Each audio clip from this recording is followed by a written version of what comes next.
Coming to you from Little Rock, Arkansas, welcome to Sips on the Rock with Legacy Wine and Spirits. Join hosts and store owners Johnny Akins and David Bevins, along with product expert extraordinaire Jake Dell, as we chat about booze, news, and other happenings in the wide world of wine and spirits. Now, let's get to sipping.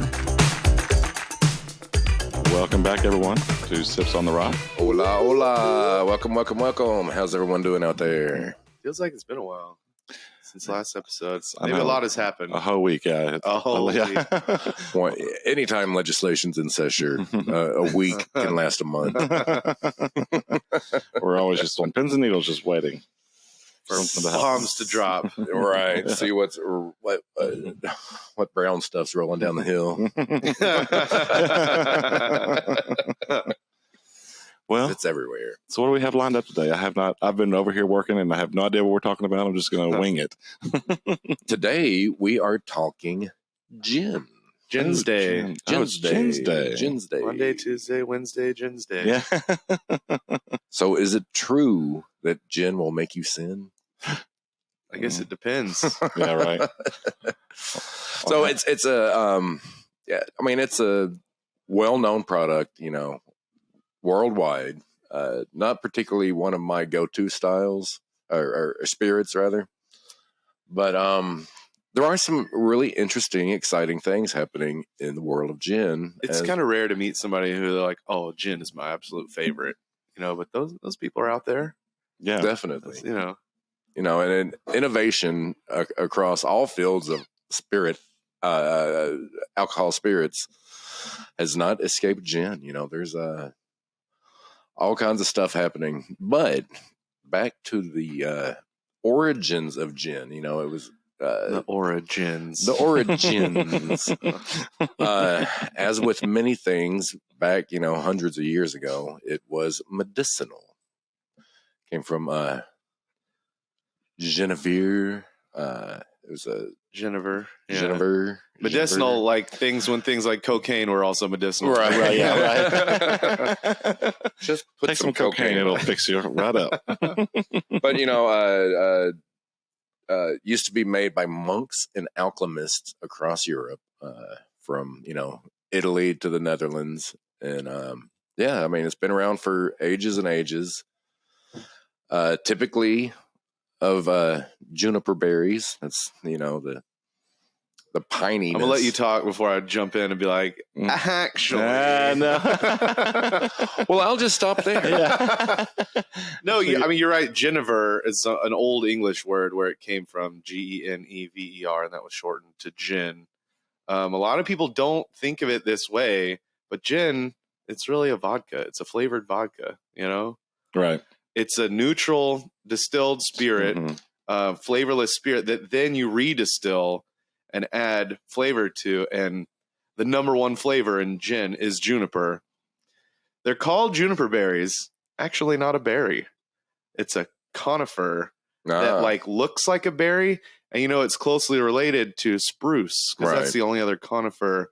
And so when people who hate gin or, not familiar with it, it tastes like pine sol, it makes sense that that's the dominating flavor, even though you think it's juniper berries. It's like, well, it's not sweet like any berry I've had. It's like, it's more of a pine berry cone thing. And then after that, all sorts of crazy stuff. Right. Is all added sorts. in there. Yeah. It's like I said, it's never been like my go-to, because it started out like on the London Dry, which is like, tastes like a wrung out plant, It's just so very herbally botanical.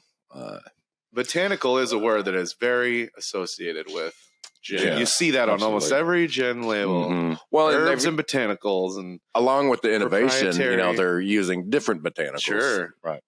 Well, we had from Same Old Moses, Andy on here, and he was talking about their gin that they do and all the crazy new stuff they're adding. I wish we would have sampled that on there, but there was way too much whiskey we had to go through. I mean, I've had a lot of gin cocktails and stuff. I'm not a big gin drinker, but I love a good gin cocktail. That's all how you make it. I love gin in a cocktail. I do too. The pantry makes awesome gin based cocktails. So, and there's a slew of them, and generally they're fairly simple, 2-3 ingredient cocktails. Aside from the martini, you got just the gin and tonic. Everyone's heard of gin and tonic. Yeah, but like a lot of the legwork with different kinds of flavors has been done by the producer, which I guess helps and works real well in a bar scenario where it's like you don't have to add 10 ingredients because there's already so many flavors in this gin. And so we can add 1 or 2 other things, a little garnish, and it seems like a super complex cocktail when really a lot of that's coming out of the bottle itself. Huh. Well, right? That makes sense. Yeah. I always learn something new with you, Jake. He's a wealth of knowledge.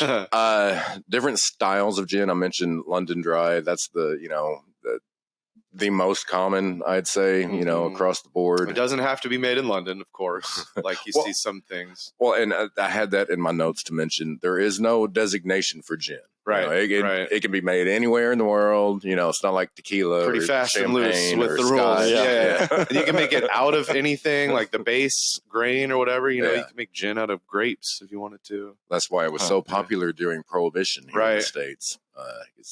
You've heard of bathtub gin. Exactly. I was going to bring that up too. Yeah, because in England and there were no rules and regulations on making it, and so you didn't even have to have a license to make it, and that's where I'm sure that came from, because people were making it in their bathtubs at home, while at the same time there were these heavy duties and taxes on imported liquors like French brandy and beer from Germany, and so people were like, well, if we can just make booze at home, why not? Right. And out of cheap stuff too. They make it out of the barley that wasn't even good enough to go in the beer, which back then that's got to be bad quality. Right. Yeah. Right. Well, and those English tariffs on brandy, 100% helped drive the popularity of gin. Mm-hmm.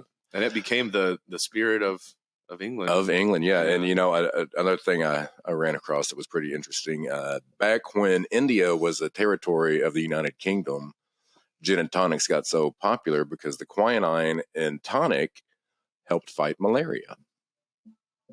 Medicinal. Yeah. There's always some preservative type of thing when you talk about back in the day of why an alcohol changed or became more popular. It's like, there was something in there keeping people from getting sick, because that happened all the time.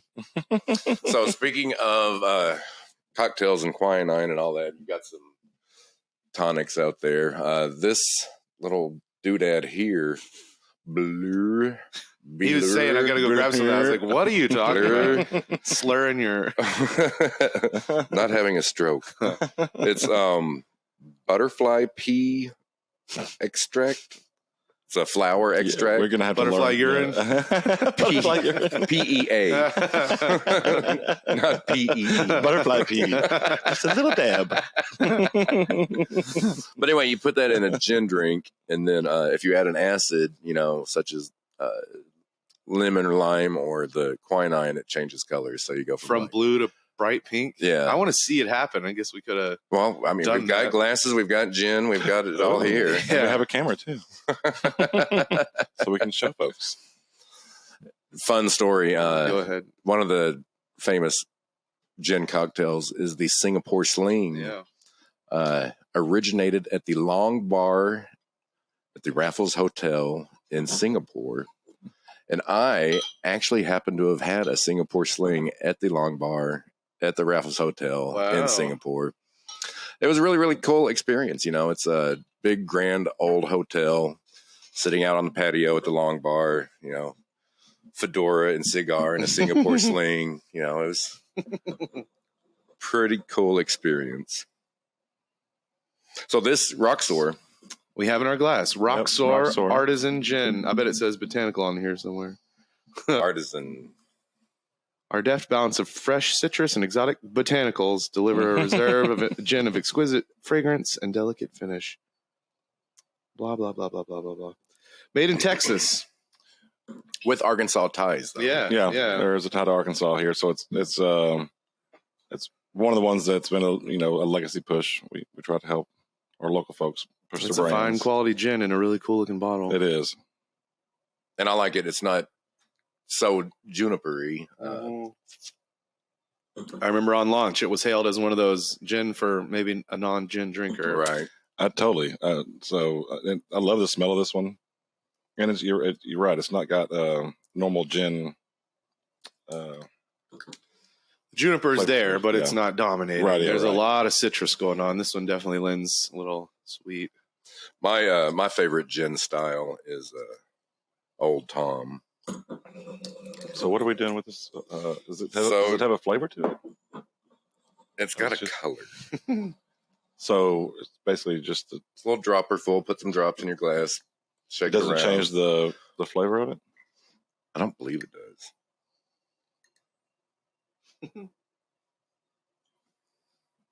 No, I can't tell the difference in flavor. So it's just to make your gin pretty blue. Yeah. It is kind of a cool. That's a very cool color. I know you can't really see this on the camera. Do you want to do the light or the regular? Regular, I guess. Oh, gee. Ooh, Oh no! he almost started dirty word. Almost did. How many drops did y'all put in?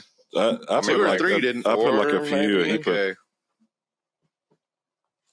it didn't change it. Enough. Yeah. I don't know if it was supposed to or. So, blue. Blue gin and tonic. Pink. Purpley. Ooh. Yeah.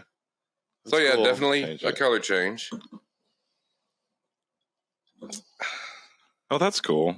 Yeah. I wish Yeah. everybody could see what we're seeing. Right, right. It's like doing a little science Yeah, experiment. right. Yeah, right here on the. So it went from a blue to this Scientific. cool pinky lavender looking color. Yeah.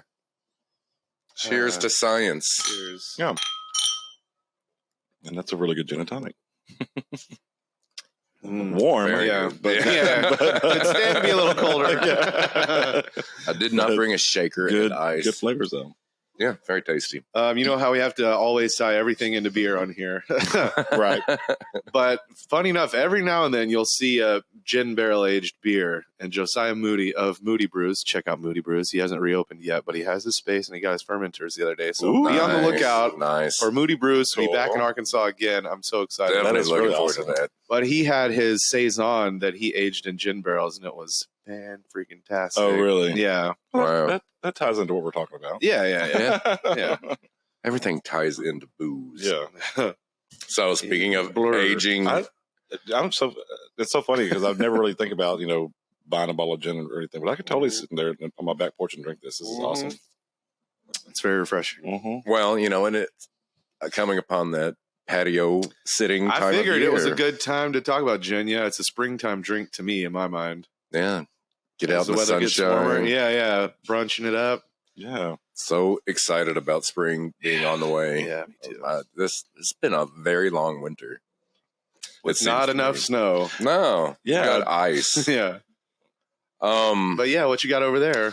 well, I have Bar Hills Reserve Tomcat gin, which was aged in bourbon barrels. Everyone is like, blurring the lines and everything's aging in different barrels and different They're just being styles. reused Yeah, and yeah, recycled. Really, really cool stuff, and it is not escaping the gin world. Right. I love it. We have a few. That's another sub style is the Tomcat, which is barrel aged. And we talked about before, gin, vodka, clear, colorless spirits. Putting it in a barrel is what gives it that brown color. Like whiskey always starts off clear before they put it in the barrels too. And so when you see that, it's not because some coloring has been added, unless it's a really cheap tequila. Yeah, Right? yeah. But traditionally, that's what gives liquor its color is oak aging and spending time in that oak. But I really dig barrel aged gins. We have a few. Tommy Rotter down there is one that I believe is aged in red wine barrels and bourbon barrels. But yeah, that Bar Hill, we used to have the Corsair, which was a favorite of mine too. But it again can kind of, like you're saying, blur the line between a whiskey and a gin, and you kind of get the best of both worlds. And usually it's not going to be made from corn, so it's a drier, lighter bodied, while still having the vanilla, caramel, maybe some coconut, and oak profile from the barrel. Well, speaking of corn in the mash bill, Delta Dirt, another Arkansas product here. They're more so known for their vodka made from sweet potatoes. Pretty cool brand on the rise. Yeah. We'll try to get them on the show sometime. That'd be really cool. Where is tell our listeners where they're from? Where in Arkansas? Helena, right over on the Mississippi River Valley. Okay. So we'll definitely try to get them in sometime to talk about their sweet potato vodka and their gin. Yeah, I know they're going to be doing a whiskey too. Oh, just cool. not old enough yet. Yeah. That age problem again. Yeah. Always pokes his ugly head up every once in a while. Right. How many other businesses got to be like that? Like, I want to start making whiskey. Like, all right, well, you won't be able to sell any for a few years. Exactly. Unless you buy it from somebody else. Right. Well, and that's what a lot of people do starting out. Just source it. Yeah. Eating a lot of ramen noodles for 3 years. Hope you're good at budgeting. Yeah. Using barrels as your coffee tables and end tables. Right. So we talked earlier in the show about legislation being in session. Something pretty exciting for our customers is these guys right here, the 50 mils. Yeah, I think last session we talked about it gone partially through the legislature and it's finally made it all the way through and been signed by the governor. So it is an act of law, but I'm sorry, it's an act. It won't actually go into effect until we believe around. No, I think I heard August. Is the last I heard. It should go into effect around August. So sometime around then or after then, you should start seeing these things trickling into stores. You'll be able to go in and say, let me get a little airplane bottle of 5 different things. Right. I can't tell you the amount of time that we've been in this business that I've heard people come in and ask for airplane bottles. Yeah. Like, sorry, we don't have those here. Most Arkansans don't even know. Yeah, that they were illegal this whole time. There's a handful of them we can get, but they have to be prepackaged in multiples, like you see here. Right, like the 6-pack makes of Fireball. Complete and total sense, right? Yeah, right. You can't buy one, but you can buy 6. We don't want you to buy too little alcohol. Yeah. We were actually watching the committee hearings when they were talking about this 50 mil bill. And the point that they were making is like, so you're telling me this is to buy less alcohol? Right, yeah. Yes. This should not be a problem passing through. Yeah. Yeah, I mean, it all depends on the ears that it falls on, in the past that have been unappealing to some people. Yeah. I was actually talking to a distributor about these, kind of talking back and forth about what we thought about it and learned that actually, a lot of the suppliers, they have a lot more 50 mils than they do the 100 mils. We currently carry the 100 mils now, but there's just not a whole lot of different varieties that we have of them. Mm-hmm. And apparently that's kind of a common thing. Like they are more into packaging of the 50 mils than they are the 100 mils. Yeah. So yeah, there'll be a much wider variety available when we get the 50 mils in the store, in which I was told May, not as late as August. I was told May. But we'll see. Yeah, we'll see. Who knows? Sometimes the wheels turn slowly. Yeah. Another piece of legislation that is just dirty. We cannot stand. Someone is first trying. of all, let me just interject something real fast. We do not. We've talked about this before. We're not going to go on this show and talk about politics and interject our opinions. But this particular one actually does affect us and our consumers and or our customers, and we want to just kind of get the word out about it. Present the facts. Now go ahead. SB 284 will take away your delivery. Yeah. Someone is trying to kill alcohol delivery. So last session after COVID, during COVID there was an emergency rule that liquor stores could deliver to their customers, and then shortly after when session actually started, it was actually put into law, and then now someone is taking that exact law and just trying to repeal it. We have no idea why. There's been no issues with delivery. There's been no, according to the ABC, not a single complaint this entire time.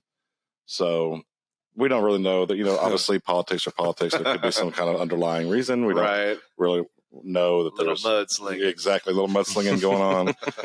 But the fact of the matter is that it is a live bill and it is a threat to small businesses in Arkansas. We have to treat it as serious as it is. Regardless of whether or not it's a legislative game or not. Be sure that you call your Arkansas legislators, especially the senators right now. I was just going to say, what can our customers do to combat this evil? Yeah, you can call your senators, especially the city, county, local committee members, and let them know not to take away your right to convenience. We have some posts out on our socials that have all the email addresses and phone numbers of these committee members. Mm-hmm. We urge you to please, let your voices be heard. Yep. Participate, right? Yeah. And we'll talk, briefly about where things are with this. Hopefully, it just goes away and it's not really serious. So. Sidebar me if you want the dirt on it. DM David. Yeah, right. If you really want to get into it. So, anyways, that's all we're going to say about that. We'll keep you posted as to the progression of this, if there is any. Yeah, but everyone wants to keep deliveries. So. Yeah. Right. Let your voices be heard. Can you imagine if they tried to outlaw food delivery services? It's ridiculous. I would probably starve. For sure. I've gotten really used to being able to sit in my chair on Sunday and not have to go to the store for certain things. Certain things it's kind of hard to get delivery on. But. Well, yeah, some things you still have to go pick up. I don't like anyone picking up my produce or my meats. But it's not to say we haven't done it. Yeah. Sometimes you just take a risk. Right. I remember once I had ordered bananas. How hard is that to pick out banana? Or no, it was carrots. I'm sorry, it was carrots. A bunch of carrots. And they delivered like this 3 little carrot. One was broken. It was just pathetic. So yeah, they need to have like someone's grandmother over there picking out your vegetables. Right. Or always send a picture and be like, I'll circle the ones I want you to get. I am pretty particular about my produce when I'm at the grocery store. Yeah. Well, what other big news do we have? Well, we will definitely be expanding on this and even get him on the show, but something terribly, terribly exciting is happening in our wine department. Terribly exciting. Oh, yes, it is terribly exciting for us. Go ahead. Well, some of y'all may have heard the name James Cripps before.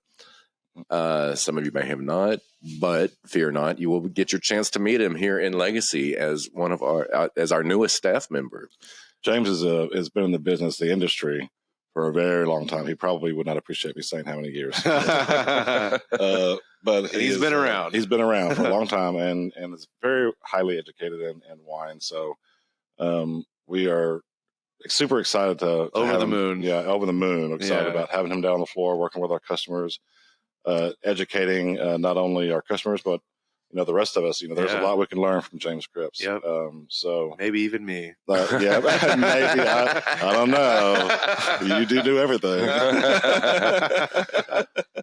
Like Johnny said, he has been a part of the wine and spirit business in Arkansas for a long time on many different levels. Every level, basically. Every tier of the alcohol industry he's been involved in. Extremely knowledgeable, has his own following, if you will, and we have just tons of things we cannot wait to jump into and get started with him. He will be a guest speaker on the show. He doesn't know it yet. He actually just started with us yesterday, and we came this close to saying, "You're on the show today." Yeah, throwing him in a chair, put your headphones on. But we thought we'd let him get acclimated to the store before we put him on the hot seat. Well, he has been in and out of the store since we opened. He's been a friend of Legacy ever since. He was a friend of Legacy before we even opened Legacy. Before Legacy was even open. Yeah, before we moved here. When we were just a twinkle in I-40's eye. I-30. I-30's eye. Oh, those were the days. Those were the days. Lots of interesting stories over there, but I digress. If not for James Cripps, I may not have met my wife. Oh, really? Yeah. He's the father of one of my absolute very best friends, and he's the reason I was introduced to my wife. So Shut up. Yeah. I didn't know that. Yeah. Good job, James. You did a good job. Speaking of your lovely wife, we got to see her this past Saturday at your show at Vino's. Right. So, yeah, we talked about it. We were obviously going to be a little bit too late when we last talked about it because he was already going to have been performed on Sunday. But was it Saturday? Oh, yeah, it was Saturday. Yeah. But it was really awesome. Very cool. We were super excited. Two Shot Blondies. Debut on the scene here in Little Rock. Yeah. What better place than Vino's Pizza Pub and Brewery? Damn good show. And not gonna lie, I was not. So the previous night we had gone out with a few friends, and my participation level was very low. But you made it. But I did make it. By God, nothing was going to stop you. I got there, and I was just thinking when I heard that there was only 6 songs or however many, I was like, thank God. Right. It was a short set. You didn't have to wait 3 hours with 3 other bands. And yeah, like we ate our pizza at Vino's, watched a good show, and we're out the door. Yeah, because we had some people who showed up so late that they didn't even have to pay a cover because the door person was like, "No, that's almost over, so you don't have to pay to get in."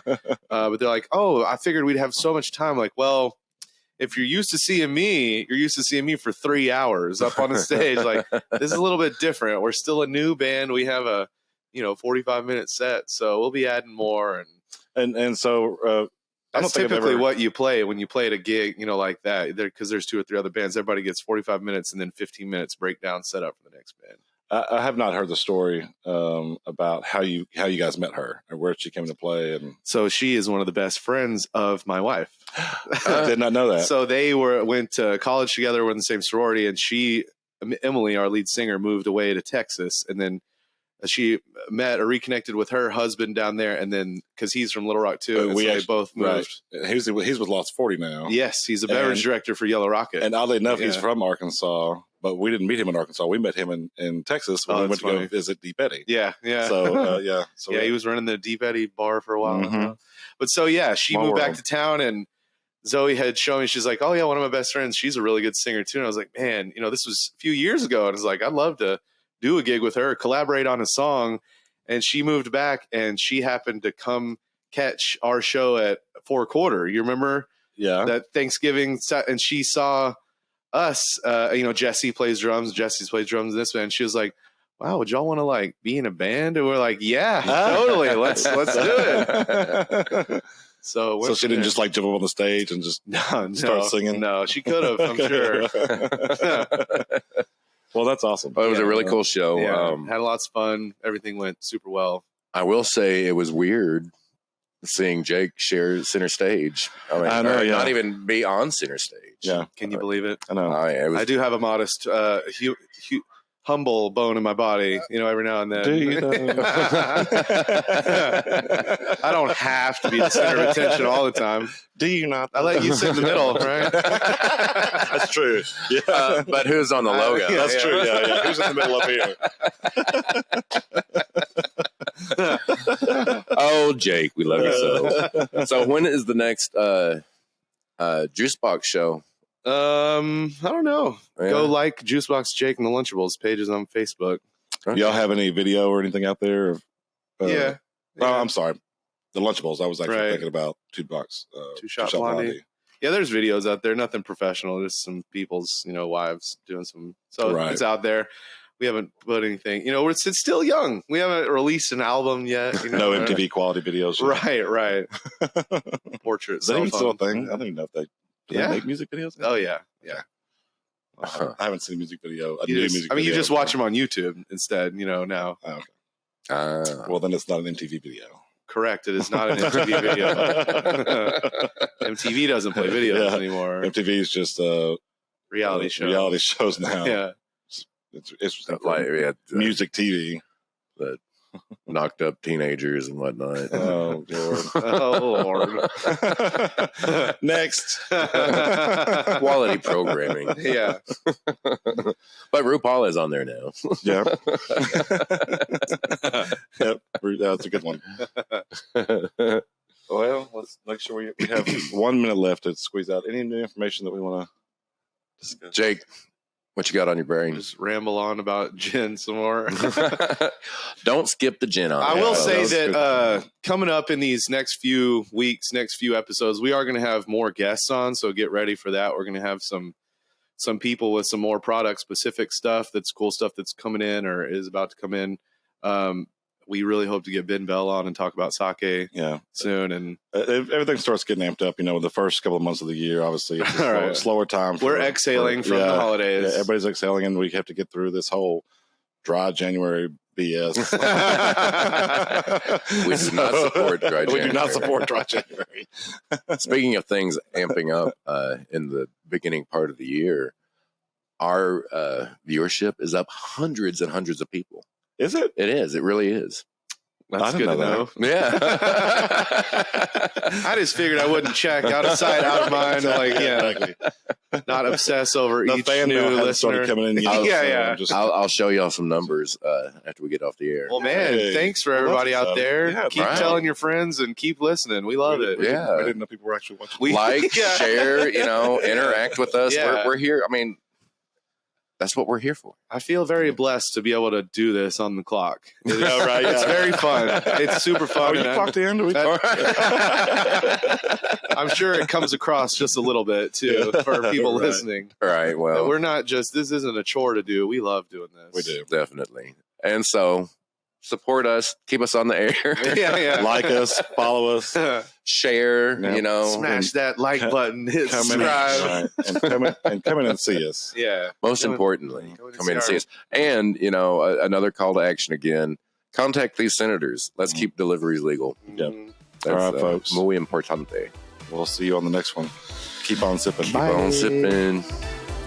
Remember to subscribe to our podcast, Sips on the Rock, and like us on all the socials to keep up with what's new in the wide world of alcohol. Shop LegacyLR.com for curbside pickup or local delivery. Remember, for better service and better selection, shop local. Please enjoy responsibly. Cheers.